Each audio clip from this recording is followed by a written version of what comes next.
텐션이 올라가야 되는데 왜 이렇게 피곤한지 모르겠다. 어제 리미티드 에디션 글램피딕 양주인데 리미티드 에디션인데 블랙병이야. 스트레이트로 고깃집에서 뭐 먹었더니 막 내가 오늘 텐션도 안 좋은데 텐션 좀 끌어올리고 오늘은 그냥 뭐 아주 소소한 거 딱 찍어보는데 현관의 발견, 제목을 현관의 발견. 예. 딱 끝날 때쯤에 그 새로운 명제를 하나씩 던져야 돼. 내가 생각하는 현관은 이런 거라고 생각한다. 이런 거 하나씩은 던져줘야 유튜브 각이 나오지. 맨날 뭐 혼자 떠들고 이러면 뭐 나오나? 현관이 뭐라고 생각하노? 집에 있고요. 있고. 네. 그걸로만 생각해서 이게 공간이 새로 안 바뀌는 거야. 미안하다. 우리 어렸을 때 살던 집은 현관이라는 게 없었거든. 나는 어렸을 때 계량 한옥에 살았잖아. 계량 한옥이 이렇게 본체가 있고 뭐 부엌이 따로 있고 별채가 있고 여기 새방 살고 여기 대문 있고 여기 화장실이 있었어. 화장실 가려면 항상 이렇게 가야 돼. 뒷마당도 있고 이런 데를 살았거든. 대청마루 개념이 항상 여기 있어. 신발을 그냥 여기 벗어놓고 올라와서 방으로 들어가는 거지. 그래가지고 돈 벌어가지고 여기를 실내화 만든 거지. 실내로 하고. 그래도 현관이라는 게 없어서 신발을 안에 넣었다가 밖에 넣었다가 이렇게 신문지 같은데 올려놓고 이렇게 하고 남는 신발들이라는 게 별로 없었어. 신발 한 켤레 사서 다 떨어지면 그 다음 거 사고 이랬기 때문에 수납장도 많이 없었고 요 뒷마당에 전체를 다 창고로 쓰는데 여기에 안 쓰는 것들을 갖다 놓고 신는 것만 요 앞에 꺼내놓고 신고 했거든. 신발이 차 맨날. 어쨌든 뭔 이야기 하다 이리 가노. 그러니까 현관이 없을 때 살았다 이거야. 80년대 90년대 양옥집 생기면서 현관이 생기거든. 양옥집 생기면서 신발을 벗고 들어오는데 이런 데 때문에 이제 턱이 생기고 이제 수납 공간이 생기고 신발 벗어 놓는 데가 생기고 이렇게 됐거든. 그래서 뭐 우산 놔두고 뭐 신발 놔두고 그러다가 점점 아파트가 생기면서 현관이 계속 커져.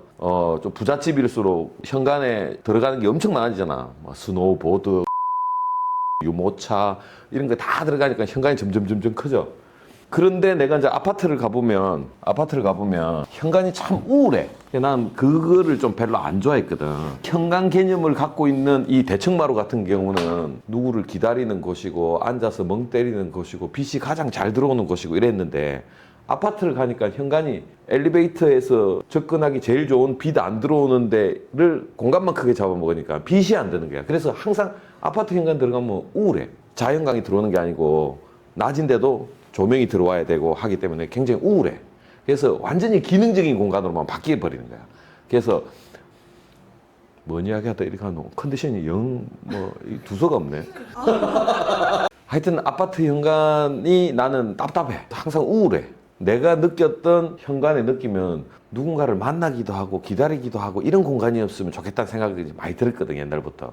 그래서 주택 설계할 때 건축주들한테 현관에 대해서 어땠으면 좋겠냐라고 물어봤을 때 걸터 앉아서 기다릴 수 있는 공간이었으면 좋겠고 옛날에 자기 어렸을 때 추구 엄마를 기다렸던 공간이 발전해서 현관으로 갔으면 좋겠다 이렇게 말하시는 분들도 있었거든. 그래서 자연빛 유입도 중요하고 그 다음에 바라보이는 것도 중요하고 꽤나 이제 그런 것들로 많이 주택에서는 바뀌지. 그래서 현관은 뭐라고 생각해야 돼? 저 소장님 계시니까 명제를 하나 딱 던져주세요. 저는 현관은 마당이다. 현관은 마당이다. 과거에는 대문이 현관의 역할을 하고 마당이 그런 현관적인 역할을 하는 거였는데 지금은 너무 기능, 수납 위주로만 돼 있다 보니까 어쨌든 세상에서 집으로 진입하는 전이 공간이고 필터링을 하고 이렇게 해야 되는데 감흥적으로 조금 톤 다운을 해줄 수 있는 그러한 정서적 공간이 돼야 된다라는 생각을 가지고 있습니다. 너는 이 생각 안 하지. 왜 그런 줄 아나? 밖에서 일하는 남편들은 밖에서 엄청나게 화가 나고 스트레스 나는 일이 많아도 문 열고 집 안에 들어갈 때는 감정을 다 내려놓고 밖에서 들어가야 되거든. 그래서 저런 생각을. 애들 육아하고 애들 아내 만날 때는 바깥에서 일을 또 다 잊고 또 아빠로서 이렇게 들어가야 되니까 정서적으로 감정을 좀 변화시킬 수 있는 그런 공간이어야 한다. 이런 좀 정서적인 어떤 공간이어야 한다. 그래서 현관이 최근에는 엄청나게 다양하게 바뀌잖아. 우리가 설계한 것만 쭉 봐도 다양한 현관이 굉장히 많거든. 너 지금 뭐 물어볼 거 생각하니까 표정이 내 이야기 듣는 게 아니고 지금 다들 생각하고 있네. 그래서 현관이 대표적으로 이제 바뀌는 것 중에 하나가 주택에서, 아파트에서 구현하지 못한 주택에서 현관이 대표적으로 자연광의 유입, 그 다음에 감정의 전이 공간으로서의 역할을 해야 된다고 생각하기 때문에 그냥 답답한 공간이 아니라 문 열었을 때 굉장히 반겨주는 듯한 느낌, 그 다음에 현관 문을 열면서 현관을 통해서 우리 집 앞마당이 바라보인다는 어떤 그런 좀 장치라든지 이런 걸 통해서 적극적으로 강조를 많이 하지. 그 다음에 기능적으로 코로나 이후에 스타일러, 그 다음에 외부 옷들 정리하는 공간, 그 다음에 심지어는 세면대까지. 우리 건축주들이 이거 원하잖아. 스타일러. 코로나 때 바깥에서 입은 옷 현관에서 다 벗고 들어가고 싶다. 세면대까지 다 씻고 들어가고 싶다. 심지어는 샤워까지 하고 싶다. 우리가 계획한 것 중에 한 7, 8년 전에 계획한 건데 화장실이 현관 안에 화장실이 있었어. 근데 내가 딴 데 세미나 가서 현관 안에 화장실이 있습니다 라고 이야기했는데 막 웃었어 사람들.